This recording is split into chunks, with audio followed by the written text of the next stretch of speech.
कितना तन्मय होकर के मान नृत्य करते हैं, वो आनंद से नृत्य करते हैं और भगवान के नाम का गायन करते हैं और भगवान की कथाओं का रसपान करते हैं। तो कलयुग का इतना बड़ा प्रभाव है।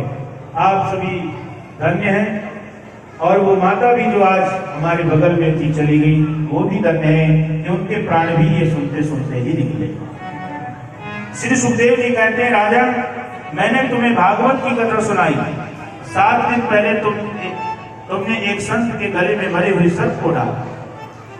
संत के तेजस्वी पुत्र ने श्राप दिया था 7वें दिन तक्षक आकर के तुम्हें डसेगा, तुम्हारी मृत्यु हो जाएगी।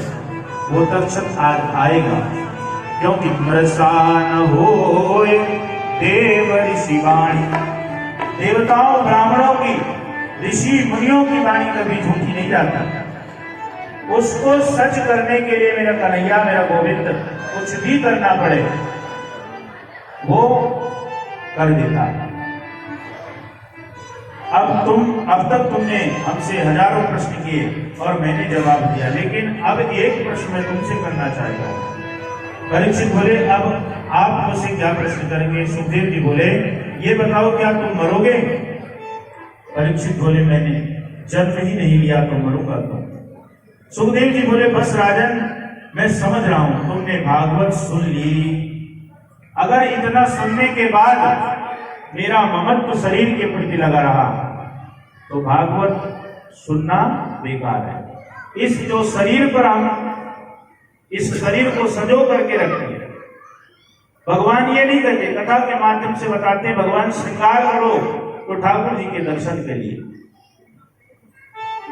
भोजन करो गोविंद का नाम लेकर के, कर से कर्म करो विधिनाना, मन राखो जहां कृपा निधान।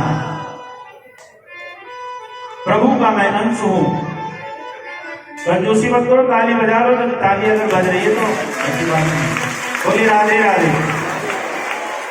प्रभु का अंश मैं हूं और उनकी प्राप्ति मेरा लक्ष्य है।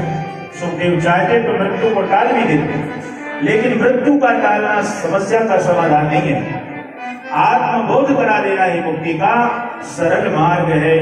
सुखदेव जी खड़े हो गए। राजा परीक्षित आज सुखदेव मुनि का सुंदर दिव्य तिलक करते हैं, अभिषेक करते हैं और अनेक प्रकार के उनको नमस्कार करते हैं। तो आइए सबसे पहले हम एक श्लोक भागवत जी का जो अंतिम श्लोक है मिलकर के उच्चारण करें।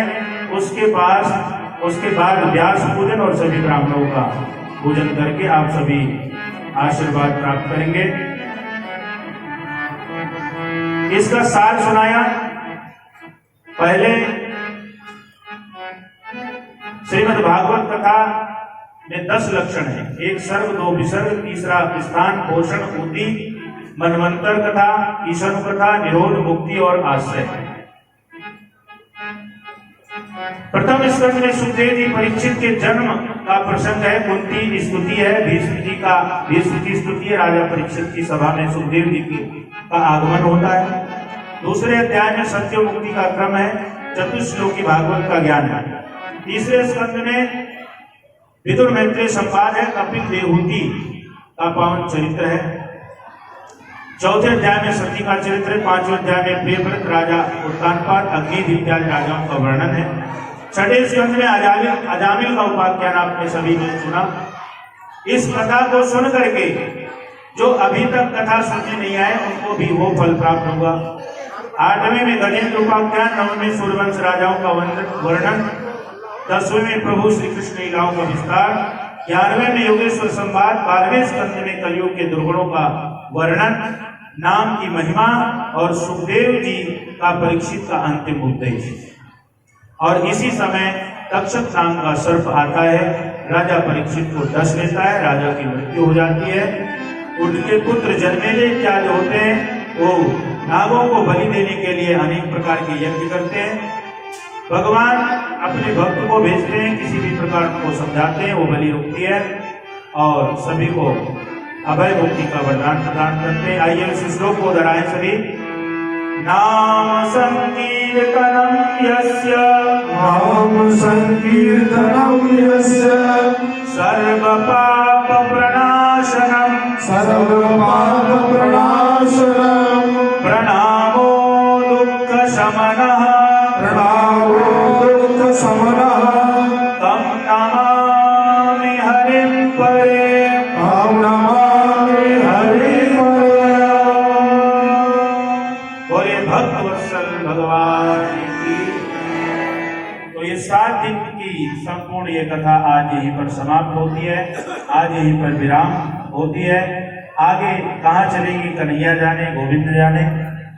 जैसा हमसे बन सका, जैसा मुझे ज्ञान है इस बालक को, वैसा